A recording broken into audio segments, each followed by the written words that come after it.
നുസ്രത് ജഹാൻ, മലപ്പുറത്തെ പറ്റി ഒരക്ഷരം ഇപ്പോൾ പറയാൻ പറ്റില്ല.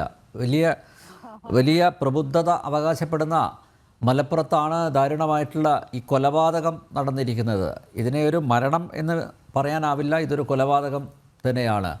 മാത്രമല്ല, നോക്കൂ, ഈ അക്കിഷ് എന്ന് പറയുന്ന സംഘടന ഒരുപക്ഷെ നാളെ ഈ സിറാജുദ്ദീൻ ഉസ്താദിനെ ആദരിച്ചെന്ന് വരാം. അദ്ദേഹത്തെ വലിയ വലിയ പുരസ്കാരങ്ങളാണ് കാത്തിരിക്കുന്നത്.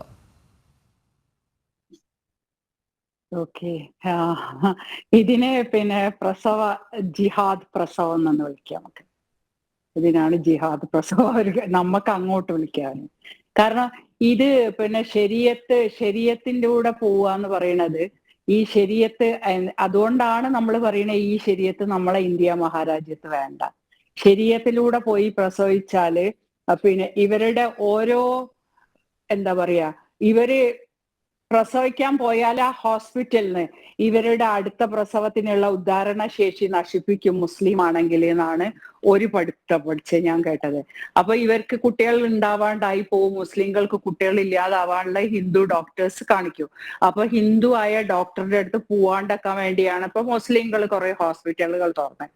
അവിടെ മുസ്ലിങ്ങൾ മാത്രമാണ് മുസ്ലിം. കളിച്ചിരികൾക്കും കുസൃതികൾക്കും നടുവിലൊരച്ഛൻ, 10 മക്കളാൽ ചുറ്റും സ്നേഹം നിറയ്ക്കുന്ന മനോഹര കാഴ്ച. കാലം ദുനിയാവിൽ കഴിവുള്ളോർക്കെല്ലാം തന്നെ പിള്ളാരാവട്ടെ പിള്ളാരാവട്ടെ, കഴിവില്ലാത്തോരെല്ലാം ജനന്റെ വീൽ കയറിയിരുന്ന് കരഞ്ഞിടട്ടെ കരഞ്ഞിടട്ടെ.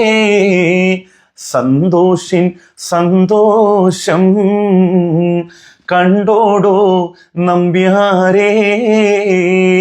ആഹാ, എത്ര വർണ്ണാഭമായ കാഴ്ച!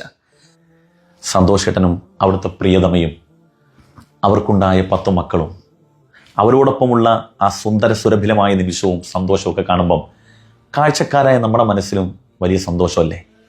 ഈ മക്കൾ സമൃദ്ധി എന്നുള്ളത് ജീവിതത്തിൻ്റെ സൗരഭ്യവും സന്തോഷമാണ്. അത് കാണുന്ന നമ്മുടെ മനസ്സിലും വല്ലാത്തൊരു സന്തോഷവും നിർവൃതിയാണ്. ആർക്കെങ്കിലും പരാതിയും പരിഭവമുണ്ടോ? ഇല്ലല്ലോ. എന്തിനാ പരാതിയും പരിഭവവും? കഴിവുള്ളവർക്ക് മക്കളുണ്ട്. 10 ആയാലും 20 ആയാലും അവർ നോക്കിക്കൊള്ളും. നാട്ടുകാരും ചിലവിന് കൊടുക്കുന്നത്. ചിലവിന് കൊടുക്കാനുള്ള കഴിവും ആ കരുത്തും ഉള്ളത് കൊണ്ടാണല്ലോ അവർക്ക് ധാരാളം മക്കൾ വേണമെന്ന് ആഗ്രഹിച്ചത്. എന്നാൽ ആദ്യത്തെ വീഡിയോ നിങ്ങൾ ശ്രദ്ധിച്ചാണ്. അതിനകത്ത് നമ്മുടെ പെയിൻ്റ് അടിച്ച താത്ത പറഞ്ഞ് നിങ്ങൾ ശ്രദ്ധിച്ചോ? താത്തക്ക് എല്ലാ വിഷയത്തിലും പ്രശ്നമാണ്, എന്ത് തൊട്ടാലും പ്രശ്നമാണ്. എന്താണെന്നറിയാൻ വയ്യ. മുസ്ലിമീങ്ങൾക്ക് സാമ്പത്തികമായ ഔന്നത്യം കൈവന്നാൽ, എന്ത് നേട്ടമുണ്ടായാലും, ഒടുവിൽ കുട്ടികൾ വരെ, ധാരാളം കുട്ടികളുണ്ടായവരെ പ്രശ്നമാണ്. ഇങ്ങേയറ്റം 2 പിള്ളേർ കൂടുതലുണ്ടായാലും പ്രശ്നമാണ്. മതം നോക്കി അവഹേളിക്കുക, ഇത് തന്നെ.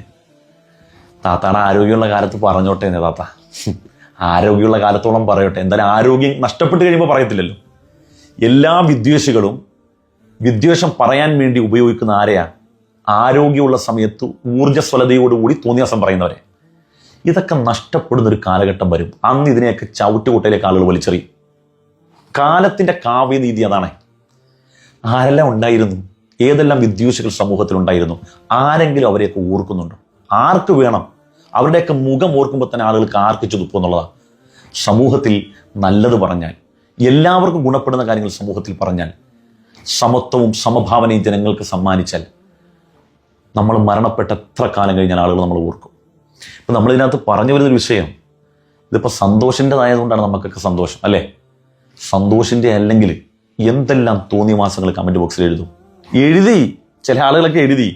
പിള്ളേർ ധാരാളം ഉണ്ടാക്കാനൊന്നും വലിയ പ്രശ്നമൊന്നുമില്ല, പോറ്റുന്ന നമ്മളാരുമല്ലല്ലോ ചെലവിന് കൊടുക്കുന്നത്. നിങ്ങളാരെങ്കിലും ആണ് ഈ കാണുന്ന കാഴ്ചക്കാരായി നിങ്ങളാരെങ്കിലും ആണ് ചെലവിന് കൊടുക്കുന്നത്? ആരുമല്ല. മക്കൾക്ക് ജന്മം കൊടുക്കാൻ കഴിവുള്ളവൻ അവരെ പോറ്റുകയും ചെയ്യും. അതിന് ദൃഢതയുള്ളവനാണ്. നമ്മളൊന്ന് ആലോചിച്ച് നോക്കി, 20 കൊല്ലം മുമ്പ് 100 രൂപക്ക് 1 ലിറ്റർ പെട്രോൾ അടിക്കുന്നതിനെ കുറിച്ച് നമുക്ക് ചിന്തിക്കാൻ കഴിയുമോ?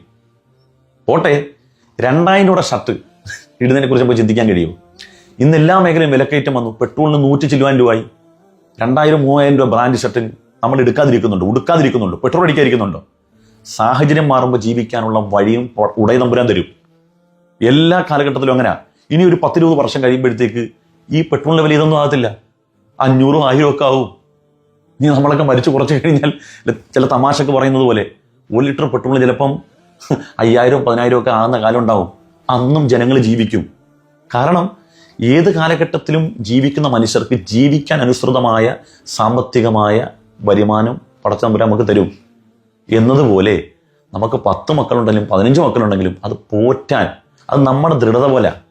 നമ്മൾ എങ്ങനെ പോറ്റും എന്ന് ആശങ്കപ്പെടുന്ന ആളുകളുണ്ടല്ലോ, അവർക്കാണ് ജീവിക്കാൻ വലിയ സങ്കീർണത. ഒരു കുട്ടിയുണ്ട്, ആ കുട്ടിയുടെ പഠിപ്പിൽ പോലും ടെൻഷൻ അടിക്കുന്ന ആളുകളുണ്ട്.